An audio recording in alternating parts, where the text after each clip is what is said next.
Kuwait power plant پر missile حملہ، ہندوستانی کی موت۔ مشرقی وسطی میں جنگ دن بدن شدت اختیار کرتی جا رہی ہے۔ تازہ طور پر ایران نے کویت میں برقی اور پانی صاف کرنے والے پلانٹس پر حملہ کیا۔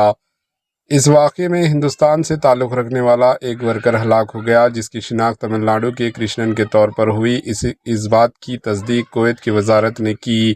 اس میزائل حملے کے باعث برقی اور پانی صاف کرنے والا پلانٹ کے قریب ایک سروس عمارت کو نقصان پہنچا۔ کویت کے حکام نے یہ بات بتائی، تاہم یہ پلانٹ کس علاقے میں واقع ہے اس کی تفصیلات ظاہر نہیں کی گئی۔ واقعے کے بعد تکنیکی اور ایمرجنسی امدادی ٹیمیں موقع پر پہنچ گئی اور پلانٹ کے انتظامات اور حالات کو قابو میں لانے کی کوشش کر رہی ہے۔